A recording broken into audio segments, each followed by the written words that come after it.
up in the morning singing, God is so good. I got up in the morning singing, God is so good. I got up in the morning singing, God is so good. My God is so good to me. I'm feeling good down in my soul, yeah, God is so good. I'm feeling good down in my soul, yeah, God is so good. I'm feeling good down in my soul, yeah, God is so good. My God is so good to me. And in my time of trouble, I know God is so good. In my time of trouble, I know God is so good. In my time of trouble, I know God is so good. My God is so good to me. Take it, Keithy.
It is David Young, and he's up right now. And he's going to begin his first song. This is Every Day, Only the Good Comes My Way. Woo! Good morning, everybody. Good morning. I'm glad you're all awake. I'm awake. So this is really easy, a really easy song for you guys to sing along with me. It's Every Day, Only the Good Comes My Way. Can you say that? Every day, only the good comes my way. So no matter what's going on in your day, you got to remember, every day, only the good comes my way. Now, if you guys want, you can stand up.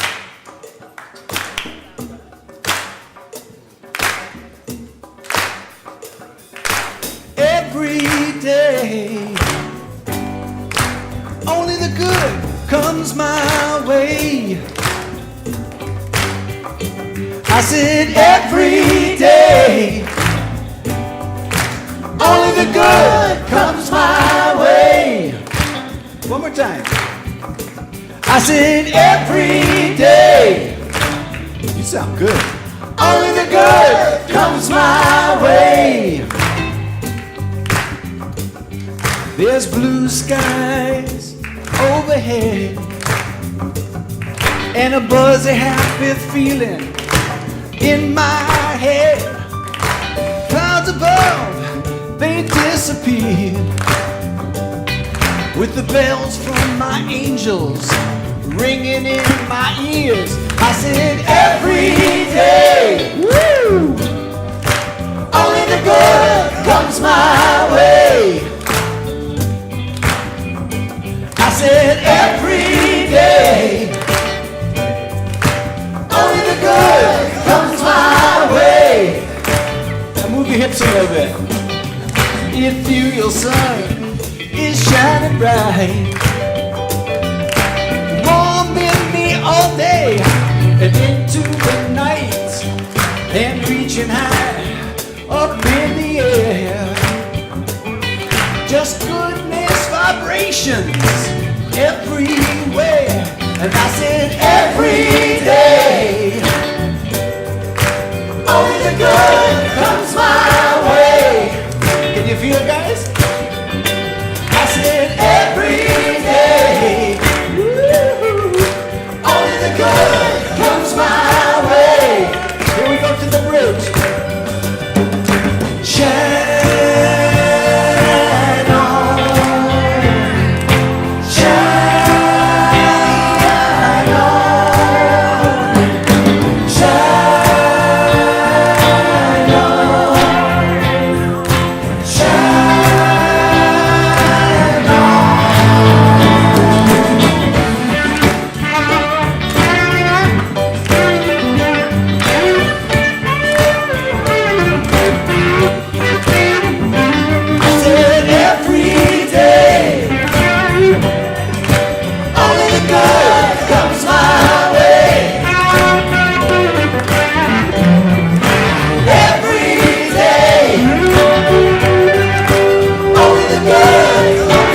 I said every day,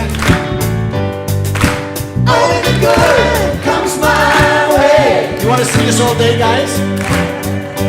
I said every day, only the good comes my way. Let's bring it down. I said every day, only the good comes my way. Woo! David Young, rocking it.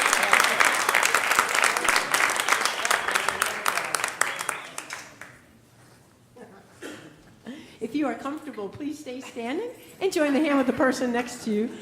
This is Shirley the Present.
Let us pray. Surely the presence of the Lord is here because you are here. You, the embodiment of the divine, you, the radiating beauty of that which we call one power and one presence. And today we come to celebrate and be a stand in love. Be a stand in love for all that would seek to negate love. Be a stand for joy for all that would seek to bring anything less than joy.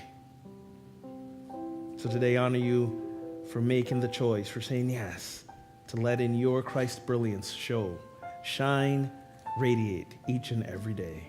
It is who you are and it's who you've come to be. And so it is, and so we let that be. Amen and amen. You may be seated. Good morning. I am Reverend Ogun Holder, Senior Minister here. So thrilled to have you in our presence. Give it up for David Young. Nice job.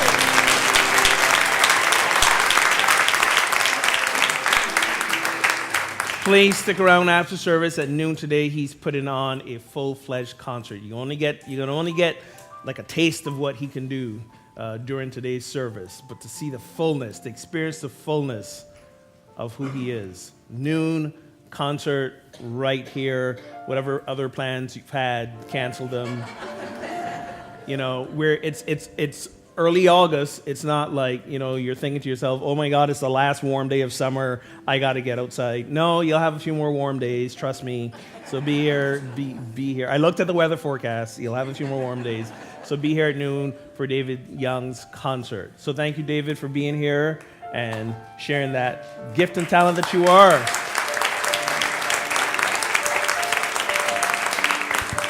And speaking of gifted and talented, Michelle, facilitating today's service with me. Take it over. Good morning.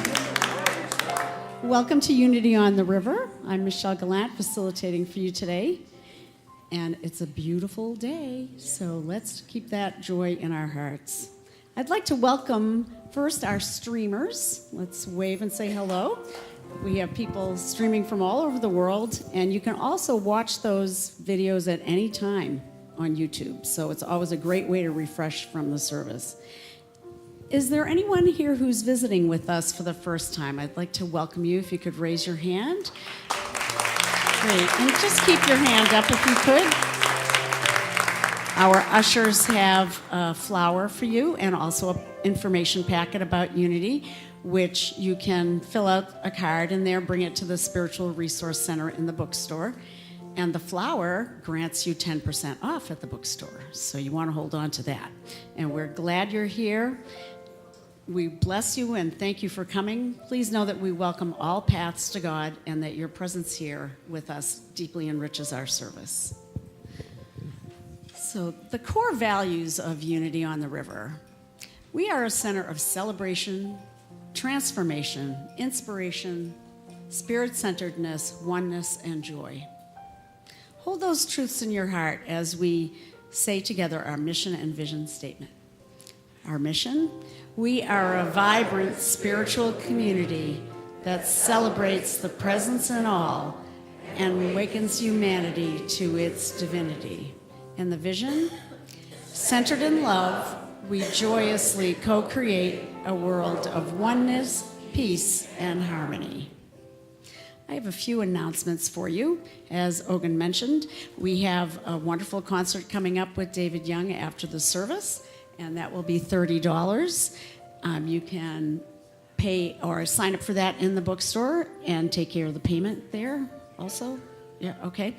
And I listened to the video of his music. It's really incredible and heart-opening, so you'll want to stay for that. We have a women's retreat coming up at the Genesis Spiritual Life Center on October 6th, 7th, and 8th. You can put in your deposit now for that weekend retreat. The Holistic Health Fair is coming up in about a month on September 16th from 10 to 4.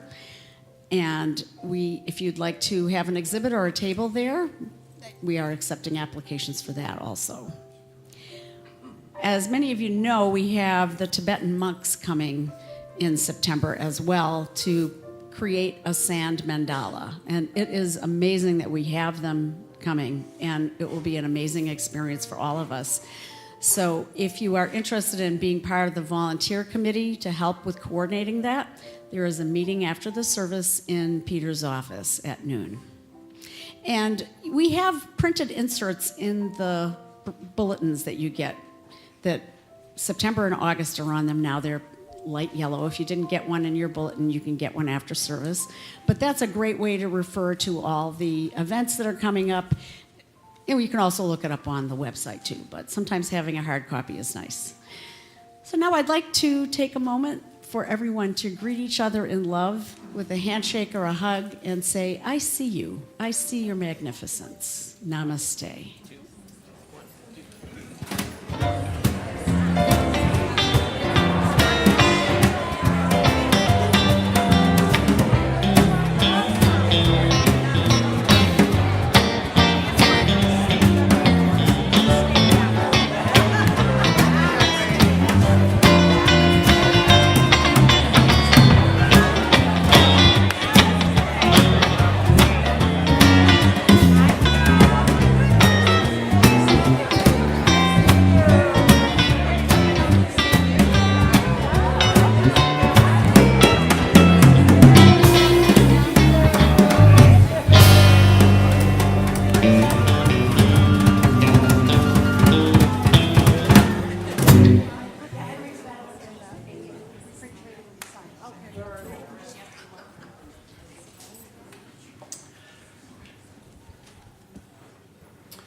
Okay, so how many people here have ever had an out-of-body experience?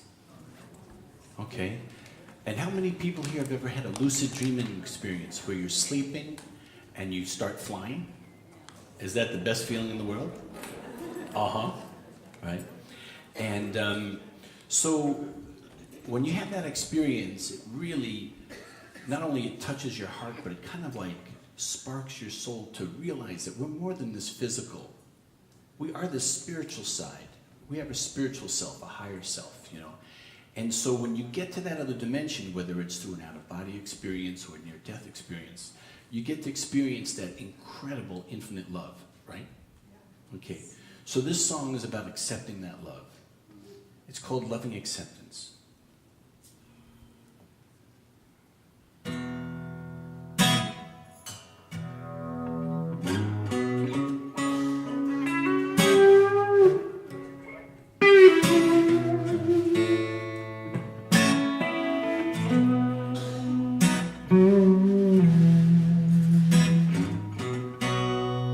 When I see you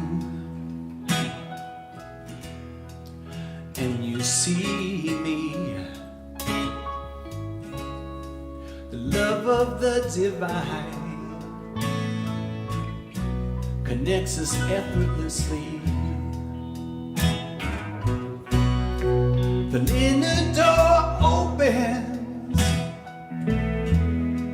I float out to the sky, a limitless ocean in the twinkle of an eye. Love in acceptance, love in acceptance, accepting the love, with loving acceptance. Love in acceptance,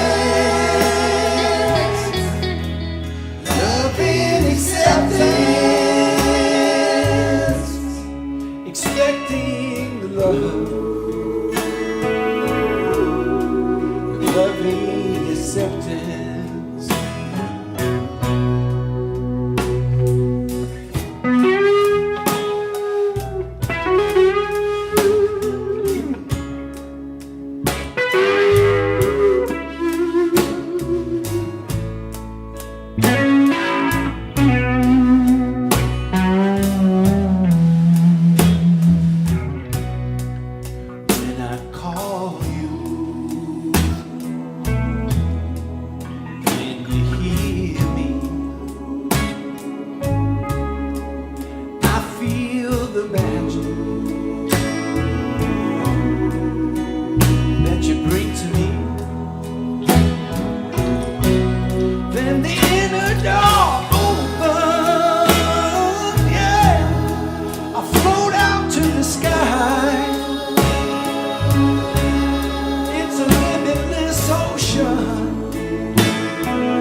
So it's always interesting to be a minister and spend time during the week planning your talk for Sunday morning,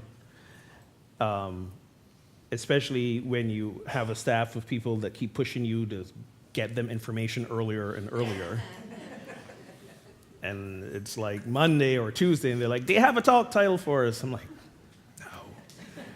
But I've been doing better. And, you know, I had planned out this last series and this series, and this series that I'm starting today is entitled The Power of Joy. And it seemed almost a little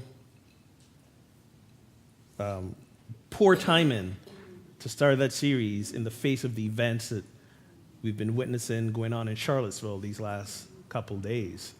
I mean, as I posted on Facebook yesterday, it's a difficult time to truly believe that love really is the answer when we see stuff like that happening. It's not impossible, but difficult. So I'd almost got myself into space yesterday of like, I'm going to need a revamp. I'm going to need to talk about stuff that's current, that's you know, more relevant to what's going on. Like, how do I address this? But then I realized, after I sat with it for a little bit, that it was the perfect topic still to address today, especially given who I'd be talking about. You might recognize these two individuals. On your left is 14th Dalai Lama, on the right is Desmond Tutu, the Archbishop Emeritus of South Africa. In 2015, April 2015, the Dalai Lama celebrated his 80th birthday. And Desmond Tutu traveled to his, where he lives in India, Dharamsala, to celebrate that. So, as you can see, they're getting their boogie on. These two men are, if you've ever seen them, even individually, but seeing them together, I invite you to go online and watch some video of them together. They are two of the most joy-filled and joyous spiritual luminaries that I can think of. And not that they're putting on a show. They're authentically joy-filled and joyful people. And it's perfect because these two individuals together perhaps have experienced some of the most violent oppression in their lifetime. But the purpose of this gathering wasn't just the 80th birthday celebration. They came together to do a series of talks for 3 days to share their thoughts on one burning question. How do we find joy in the face of life's inevitable suffering? How do we find joy in the face of life's inevitable suffering? And when I remembered that this was what really these guys were about, I was like, this is the perfect thing as a response to what we've seen going on in Charlottesville. When we see the rise of those, or the visibility of those who will continually seek to negate joy, seek to negate love, seek to negate oneness. How do we respond? What is ours to do? What is ours to say in the midst of that?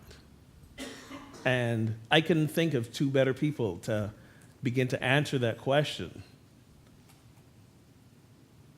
So they came together, and the results of their talks is this publication called The Book of Joy.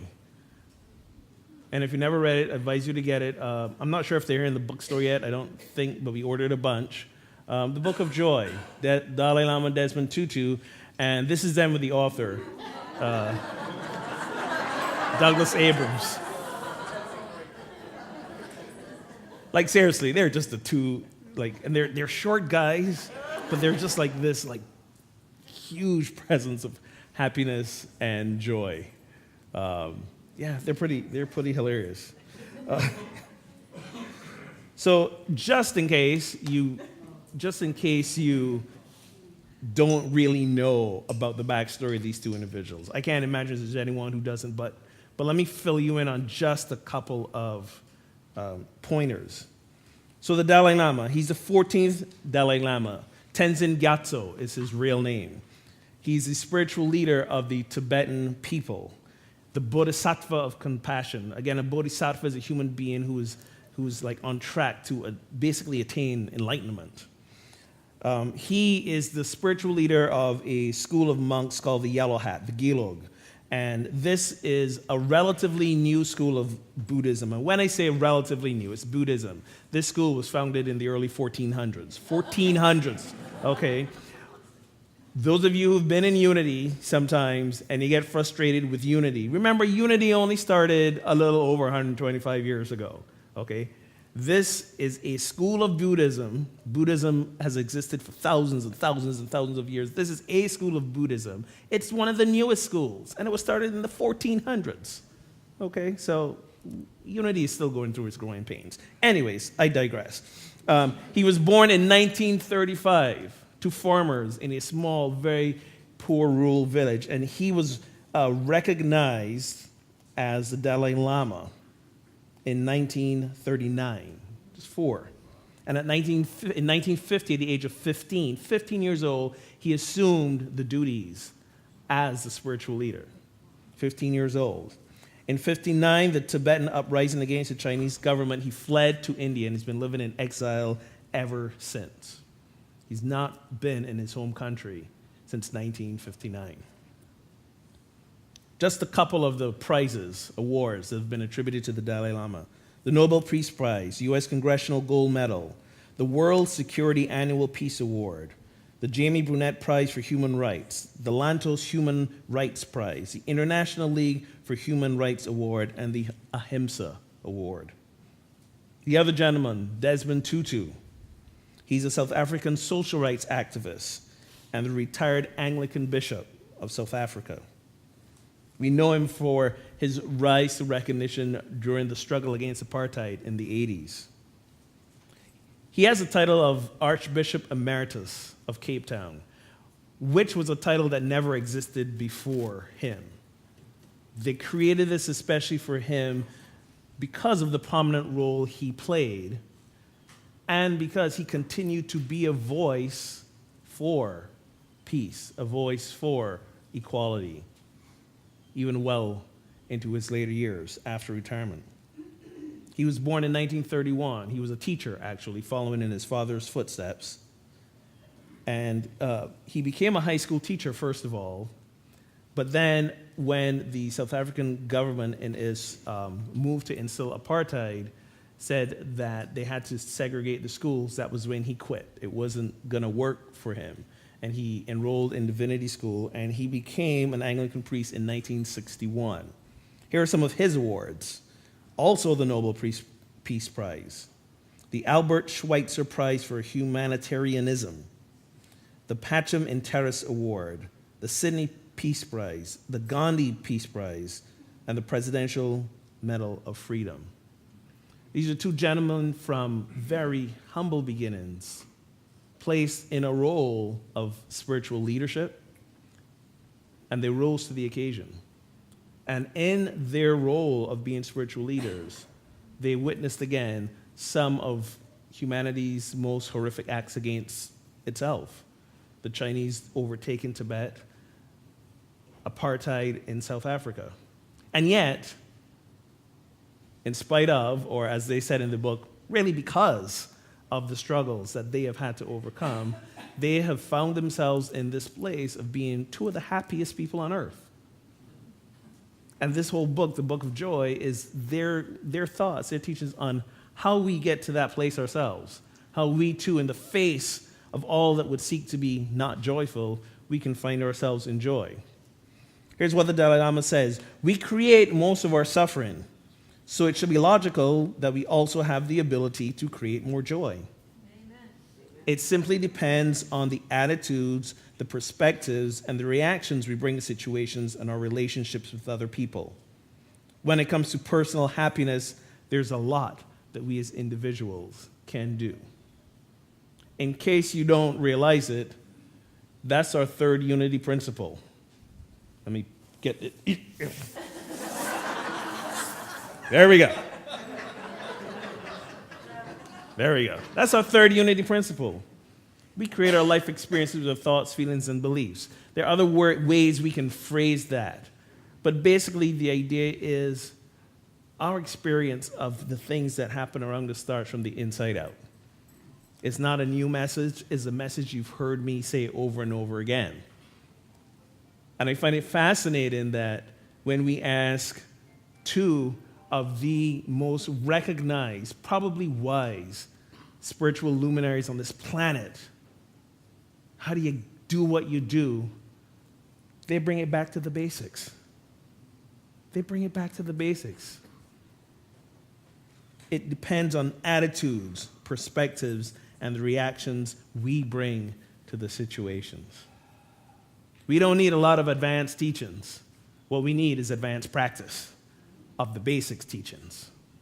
That's all we need. Here's what Desmond Tutu had to say. Discovering more joy does not save us from the inevitability of hardship and heartbreak. In fact, we may cry more easily, but we will laugh more easily, too. Perhaps we are just more alive. Yet as we discover more joy, we can face suffering in a way that ennobles rather than embitters. Let me read that again. Yet as we discover more joy, we can face suffering in a way that ennobles rather than embitters. We have hardship without becoming hard. We have heartbreaks without being broken. We have hardships without becoming hard. We have heartbreaks without being broken. This is what it means to live a joy-centered life. It doesn't mean we walk around constantly with a smile on our face and always happy and cheerful. It doesn't mean the things outside don't affect us. What it means is that, again, yeah, our hearts may break, we may have sorrows, but it doesn't break us. In fact, it opens us up wider. I think it makes us more pliable, if you will, a little more pliable.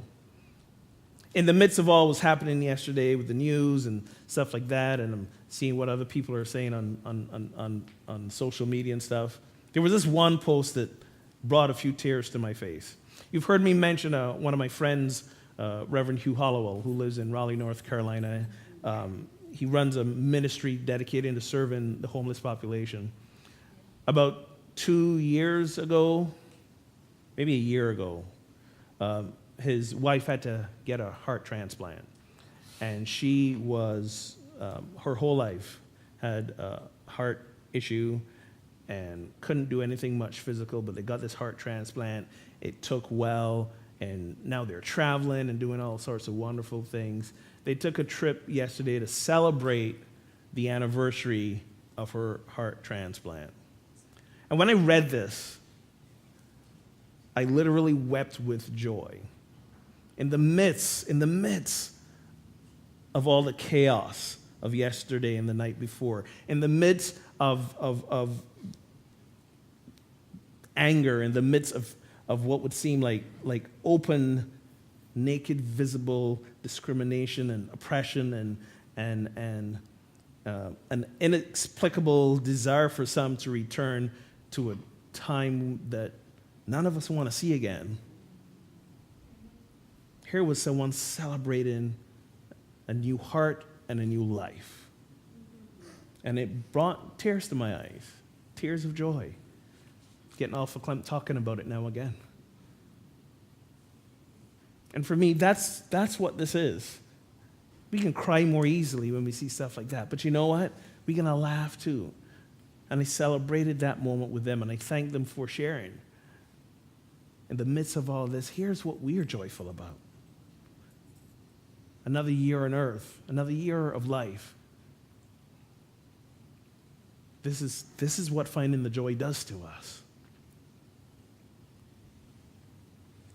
The Dalai Lama again, I love this. One great question underlies our existence. What is the purpose of life?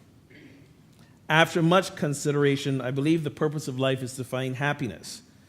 And he went on to say, what we want is not actually happiness. I would speak of joy. Joy subsumes happiness. Joy is the far greater thing. Joy is the far greater thing. So they did some research at the Institute of Neuroscience and Psychology in Glasgow.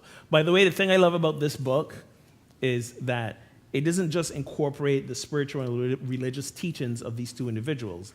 They throw in some hard facts too. As they like to say, because facts. So here's what these researchers found. That there are really only 4 fundamental emotions: fear, anger, sadness, and joy.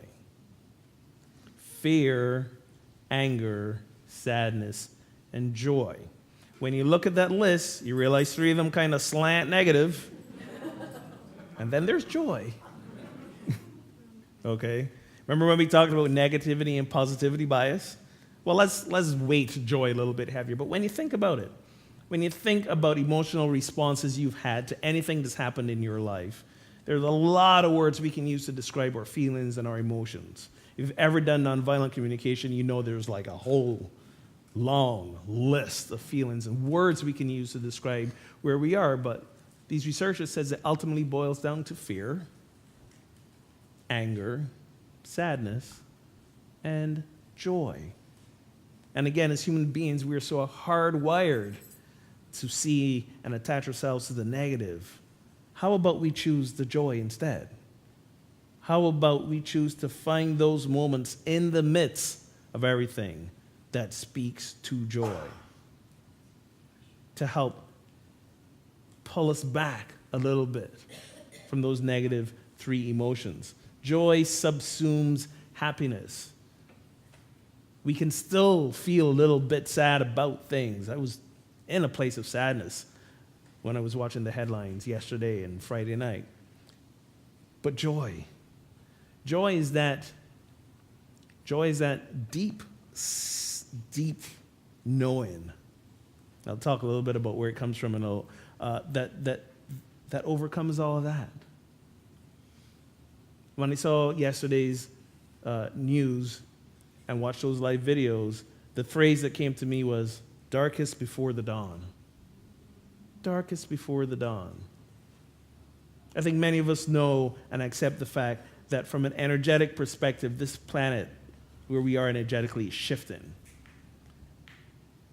And it's not going to be long before we all energetically shift into something that resembles light, that resembles the peace and the love that we want this universe to experience. And as always, when there's transformation, there's going to be resistance. There is going to be resistance.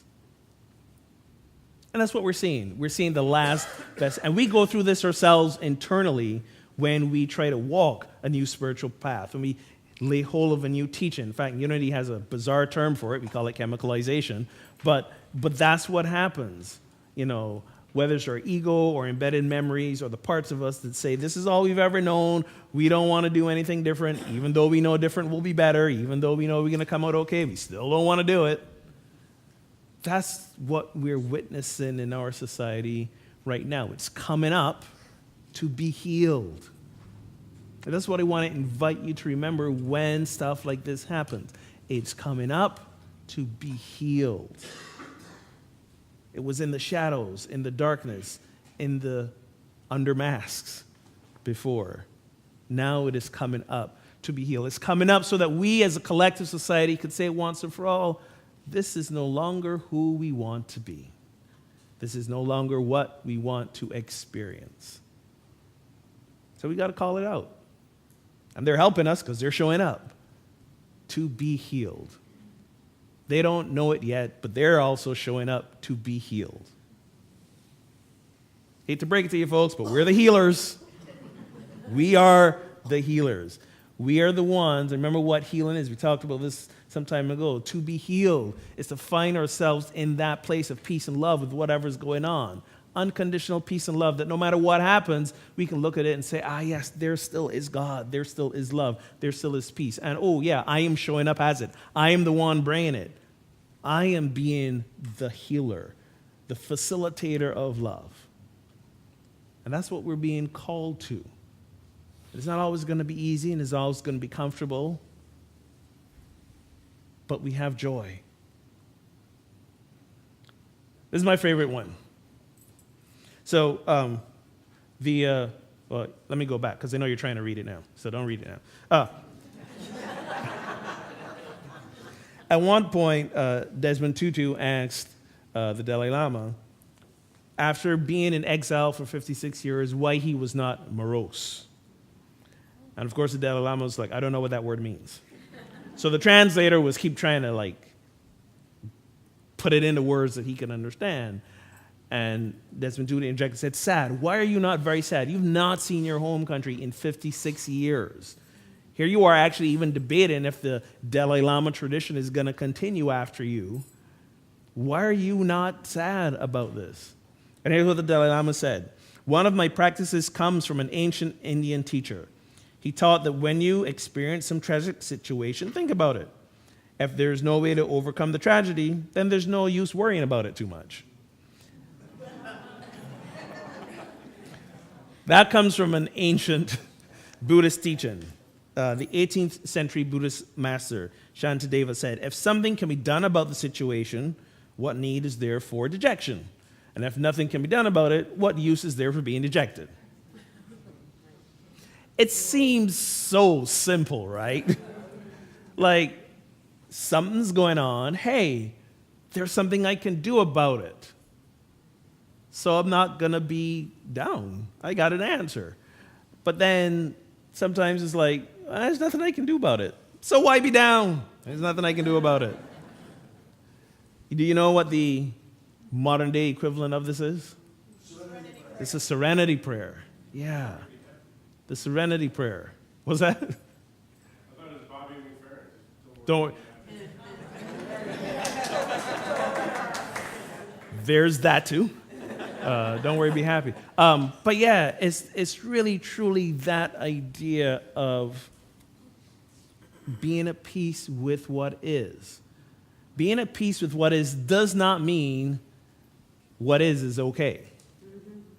It's not meaning that. It's not saying what's happening out there is something that needs to continue going, especially if it's something that would, as I always say, seek to negate joy, seek to negate love, that would seek to perpetuate hatred and separation. Now, those things are not okay. However, we have a choice as if we will let those things disturb our inner peace.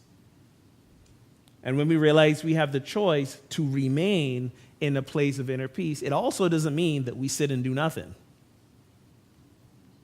Peace and joy are wonderful motivators to action. Remember the two people I'm talking about today, the Dalai Lama and Archbishop Desmond Tutu. No one can say that they just sat around. We can't say that about them. But they were always motivated by a deep sense of peace, love, and joy. Remember that list of accomplishments I read, the list of awards and recognitions they were given for their work that they continue to do, even as they are in declining years and in declining health. Desmond Tutu has an ongoing, on-again, off-again battle with cancer. And even in that place, he is still being the voice for joy. You can be in that place too. And you're thinking, well, that sounds like a lot. Yes, it is. Yes, it is. But I always like to say, sometimes, people hear me say this here all the time, less is more. So worry less about what's going on out there as the first step. The first step is to get centered here. And then you're going to be inspired and you will know what to do about out here. But don't act in the same energy that what's going on out there. Start here first. There's a great Bible verse I love. Do not be grieved, for the joy of the Lord is your strength. The joy of the Lord is your strength. This comes from Nehemiah. Let me give you a little background on Nehemiah. So you may know the story of Moses led the children of Israel out of Egypt. They got to the promised land. They set up the kingdom. Everything's going honky-dory. Remember, not too long ago, I talked about King Solomon and the height of the empire and all that. Well, it didn't last forever. And then we had the foreign nations that came in, and they defeated them and took them into exile. And so they found themselves in Babylon, which is like which we now like think of like Iraq and that area. But here's the Jewish people in exile. They realize we don't know when this is going to end, so maybe somebody should write all these stories down about who we are and what we do so we can continue that. So then at some point, one of the kings of Babylon decided, you know what, let's send some of these people back home. Like, they've been here long enough, taking some pity on them. I'm still in charge, but we're going to let you go back home. So they send them back home, and they turn up, and like Israel, especially Jerusalem, the capital city, is like a wreck. And they're like in despair about this. And Nehemiah was sent by the king to oversee them rebuilding Jerusalem. This is like a really, really bad Cliff Notes version of what happened. But I'm just giving you the overview, okay? You can go look this up later. So he sent them back, and within 52 days, they had rebuilt the wall around Jerusalem. And after that, some time, and people are settling down, Nehemiah gathers everybody together. It's like 42,000 people, and he reads the Torah to them. He reads their story. He reads their history, their laws, their ways of being with each other. He reads it to them, and they all start crying. Whether it's from just the beauty of the words, whether it's just from the emotion of the moment of being back home, they overcome. And he says to them, "This day is holy to the Lord your God. Do not mourn or weep. Go your way, eat the fat and drink the sweet wine, and send portions of them to those for whom nothing is prepared. For this day is holy to our Lord. And do not be grieved, for the joy of the Lord is your strength." The joy of the Lord is your strength. So what does that mean for us metaphysically? Again, in unity, we're not concerned really about the literal interpretation, but what does it mean representing in each and every one of us? Nehemiah is that idea of when we are carried away from a place of spiritual peace, which is what Jerusalem represents, into a state of confusion, and we want to get back home. So that's what Nehemiah in the Bible represents. We are in a place of spiritual peace, we are disturbed from it, and we want to get back to a place of peace. I don't know about you guys, but that pretty much describes my whole mood since Friday night. Being in a place of centered peace, saw what was going on, got yanked out of it, and I'm working my way back. And for some of us, we kind of bypass that where we say, well, I'm not just going to watch the news. I'm not going to read a newspaper. I'm not going to do any of that. Therefore, I won't be pulled out of my peace. I got news for you folks. That's not the way to do it. That's not the way to do it. Disengagement is not the way to keep yourself in a peace-centered place. You're just kicking the can down the road. You're just kicking the can down the road. Or as Michael Beckwith used to say, the minister from Agape, he said, "Oh yeah, I read the papers every morning. How else am I going to know what to pray for?" Right? There you go. So that's what Nehemiah represents. And rebuilding the walls of Jerusalem represents rebuilding the consciousness within that will help keep out the negative thoughts and stop them from pulling us out from our peace center. So that's what that whole story really represents in us. When we are pulled away from our peace center, we have the tools within us to get us back into that place. And how we do it? Joy. Joy, the joy of the Lord, the joy that comes from that divine Christ-centered nature of who we are. That joy is the strength. That joy is what allows us to persevere through troubled times. That is a joy that allows us to stand in the resolve of being the face, the voice, the hands of love and joy in troubled times. That's the place that allows us, when we do feel the fear, anger, and sadness, to remember, guess what? Joy is also there. The joy of the Lord is your strength. And when we ground ourselves in that, then our response is not one of hatred to hatred or anger to anger. It's something different. And I'll close with these words that you recognize from Martin Luther King Jr. "Returning hate for hate multiplies hate, adding deeper darkness to a night already devoid of stars. Darkness cannot drive out darkness. Only light can do that. Hate cannot drive out hate. Only love can do that.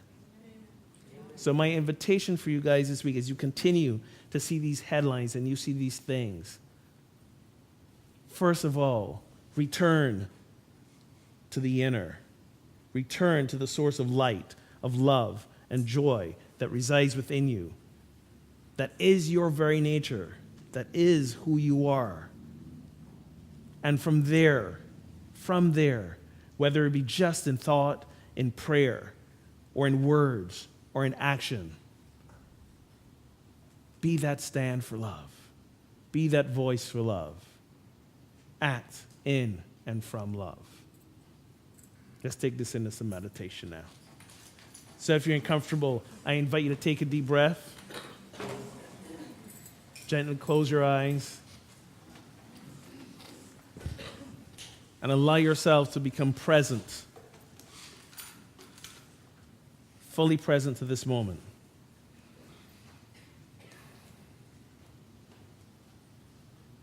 Allow your breath to help focus you away from any mental distractions, emotional distractions, even from my words. Should there be anything you want to remember from the talk, trust it'll come to you. Know you can watch it later online. But simply become present now.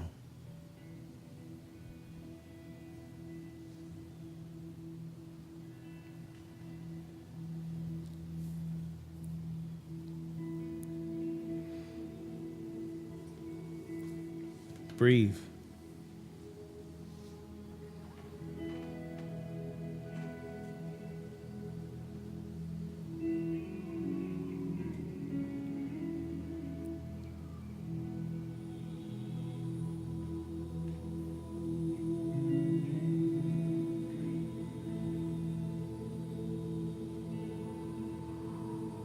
Remember the truth that it is only light that can transform the shadows.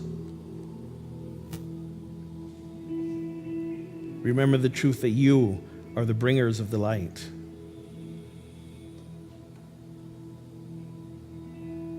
You are the radiance of God.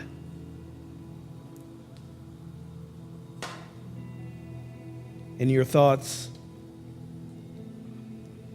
in your words, in your actions. You are the bringers of light.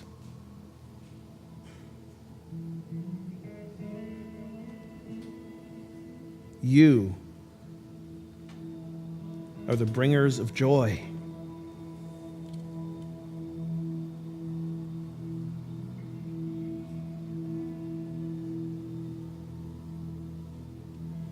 So do not allow yourself to be weighed down by despair, by anger, by fear, by resentment.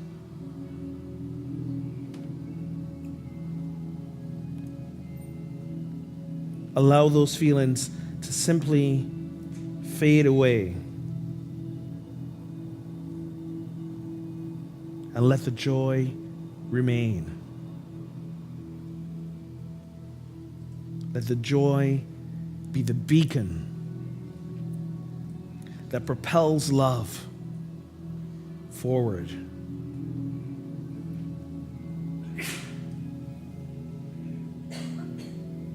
Let your divine joy propel and spread love.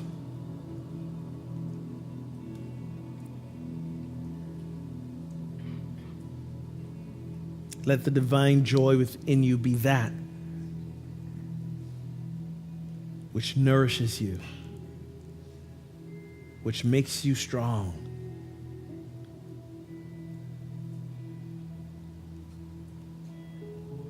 which sees you through to the completion of what is yours to do. The joy of the Lord is your strength.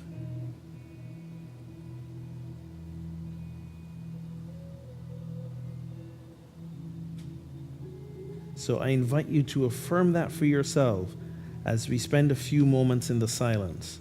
The joy of the Lord is my strength.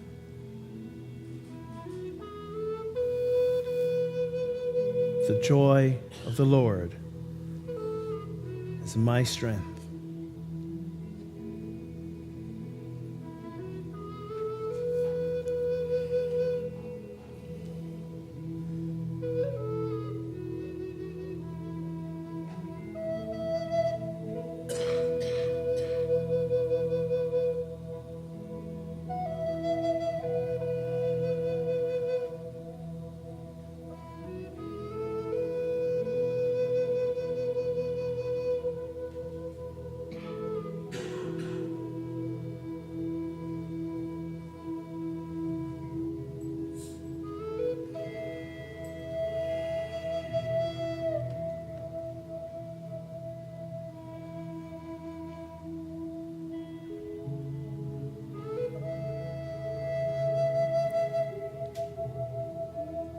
The joy of the Lord is my strength.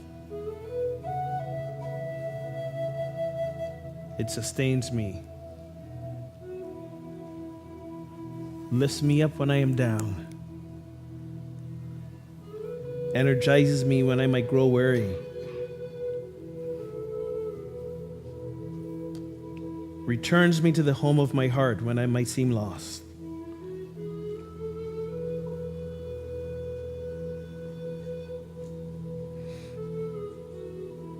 And we hold that intention for all the names in this prayer box as well.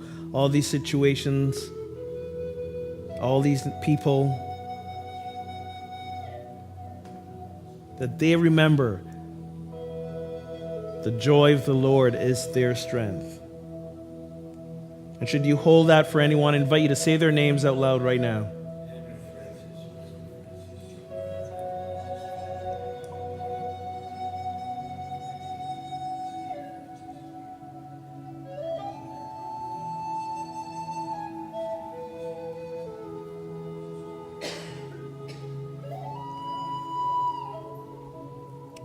Ground yourself in joy. Ground yourself in love.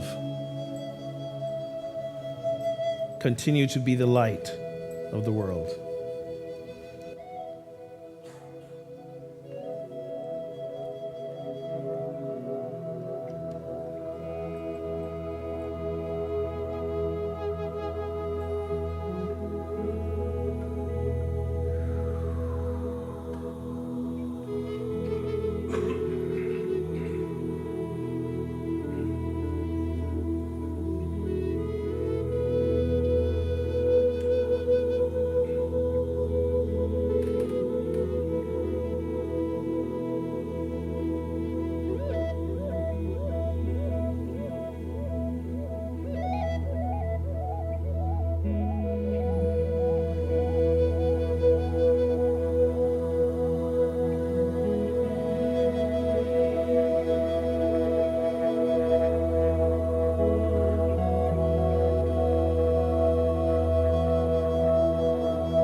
Thank you for that message today, Ogun. Much needed. And thank you so much, David, for that beautiful, beautiful music.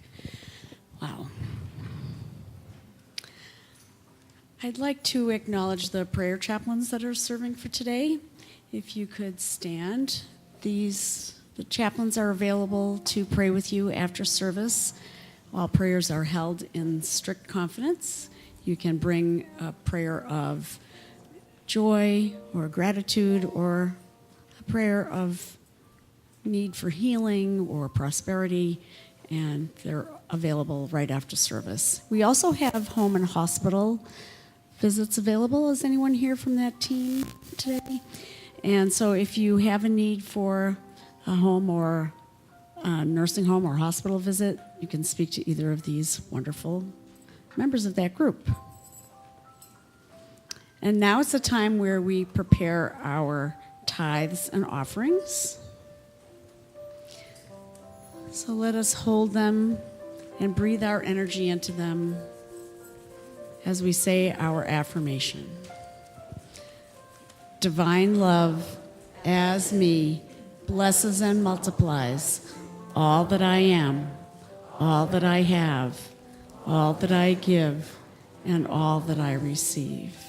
So if the ushers would come forward.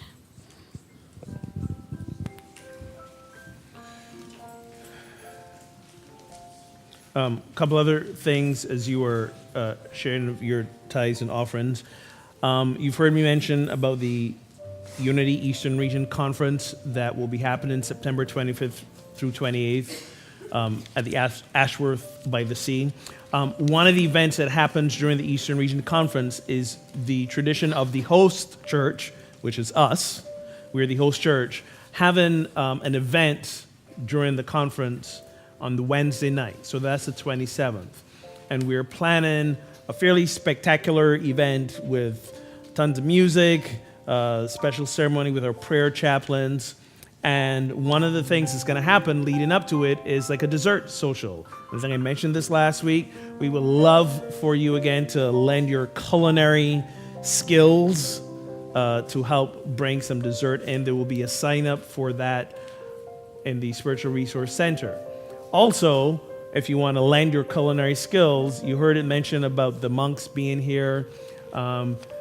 We need to feed these fine gentlemen. So if you would like to help prepare a meal one day the week that they're here, one meal for them, there's also sign up for that in the Spiritual Resource Center. Remember an earlier announcement asking if you want to volunteer during that week, meet in Peter's office. You can stick your head in there for that meeting, but if you're saying to yourself, well, I don't have the whole week that I can give to this, or I don't even have any time I can be here to give to that, but I know you've got time in your kitchen because y'all eat. So if you want to consider preparing a meal for the monks while they're here, please make sure to sign up at the Spiritual Resource Center as well. Speaking of food, any Sunday you want to bring some food for hospitality, please remember to do so. We haven't talked about this in a while, but our hospitality is also a community-driven event. So please feel free to participate. It's a great way to serve. I always talk about serving in this community. If for some reason you think there isn't any time, you can bring a dish on Sunday morning anytime. I don't know that if all these food announcements are making you hungry, but please know that this is a way you can participate as well. And also, again, David, thank you for that blissful meditation music just now.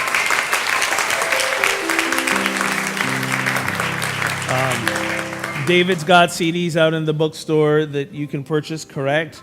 So when you go for that brief hospitality time between end of service and his concert, check out his CDs and support this artist and his transcendent music. That took me to a whole other level just now.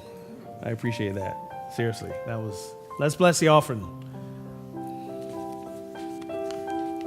So I invite you to go to a place of gratitude in your hearts for these gifts, these reflections of the flow of abundance that we are. So for all those who gave here today, for all those who give online, who are watching our service, for all those who are tithing in the Absolute Abundance class that meets on Monday nights. We give thanks. We give thanks for these gifts. And we, following the spiritual practice on tithing as a church, we tithe a portion of these gifts back into the Amesbury community, into the wider unity movement, and in so doing, we continue the flow. We are abundant, we are prosperous, and we are grateful, and so it is. Amen. Thank you.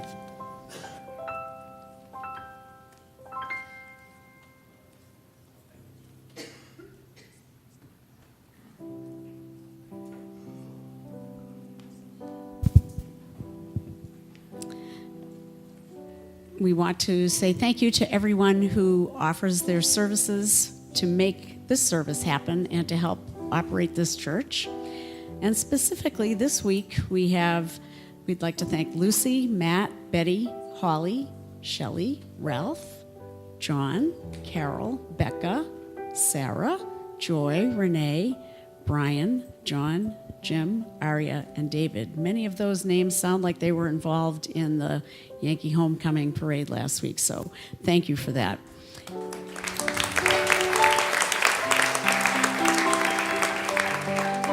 And the teams that we're acknowledging this week for their service are the greeting team and the Sunday service team and the altar teams. We also like to acknowledge our board members. If there are any board members here, if you could rise to be acknowledged. Thank you so much for all the hard work you do.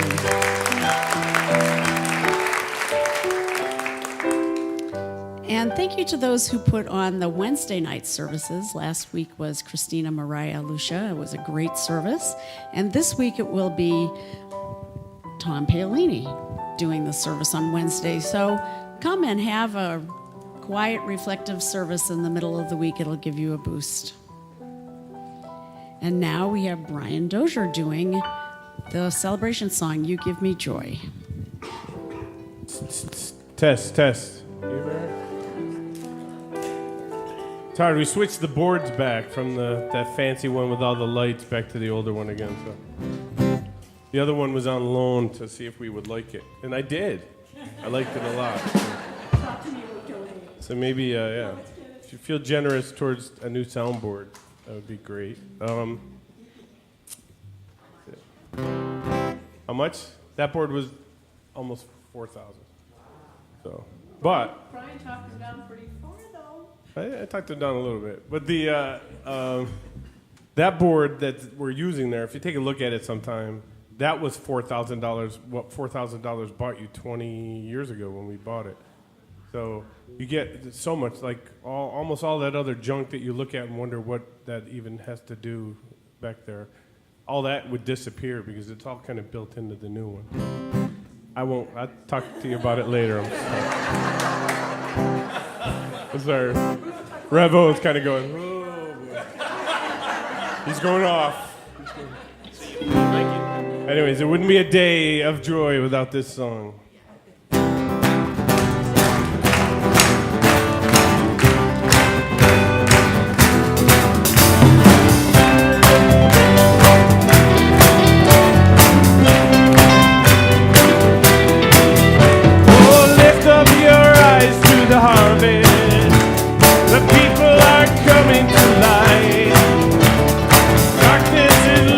Its power. Morning is breaking tonight.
passion is winning the lost.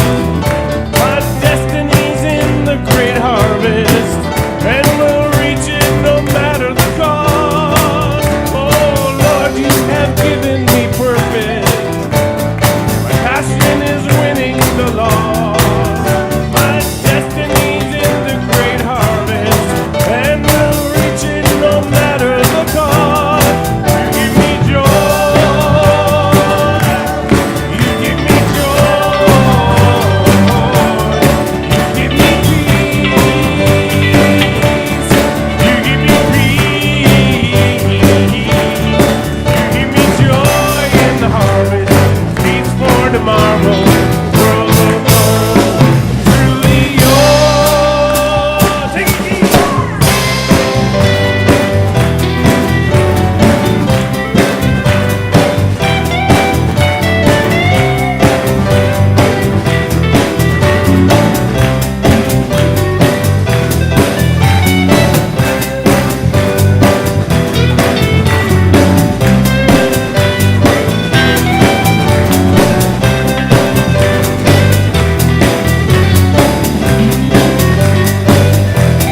Now bring it down. Joy comes in the morning. Joy comes in the morning. Joy comes in the morning. Now let me hear you sing.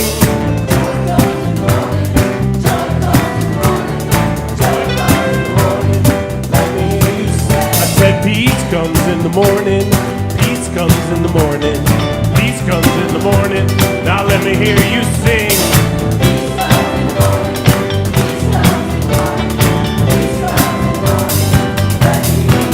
I said, whoa, whoa, whoa.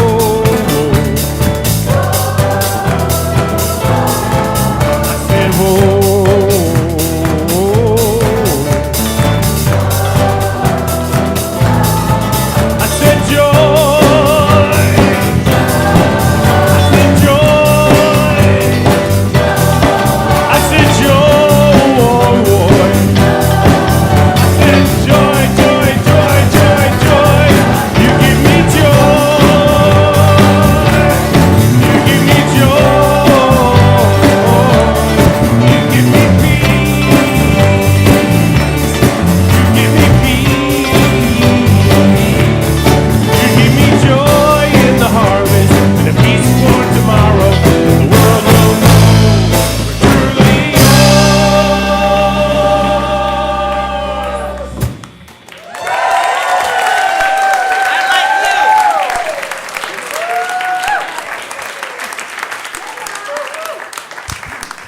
Now let us welcome in our youth and family ministry.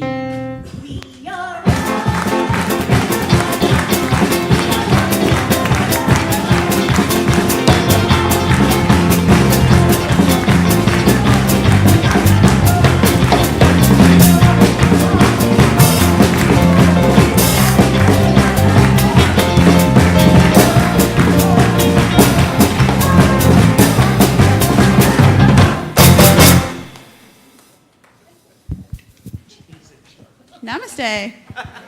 Today we just talked about summer, and we all drew pictures of what summer means to us and how we meditate on what that means to us today. Yay. Awesome. Cool? Yes. Short enough? Perfect. You needed to keep that on the DL, but thanks anyway. So, if any of you here who joined these guys last week in the Yankee homecoming, any of you here stand? Any of you who were here? I want to. Yeah, come on, John and Carol. Yeah, there were a couple other folks I know who are not here today who were an absolute hoot last week. Who was it that was so enthusiastic they thought he was the minister of the church? Ralph Henshaw. Hope you watched the service. You were awesome last week. You should have seen it.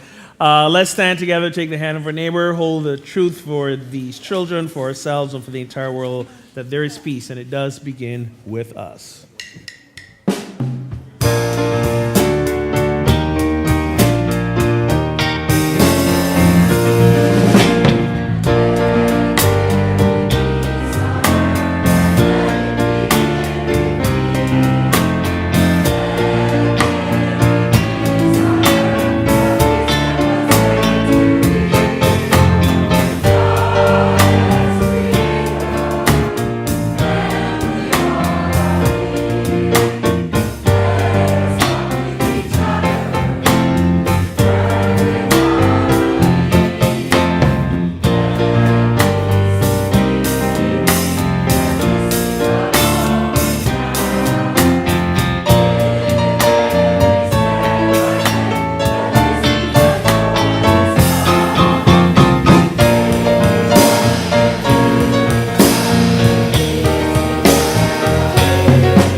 Go be the joy this week.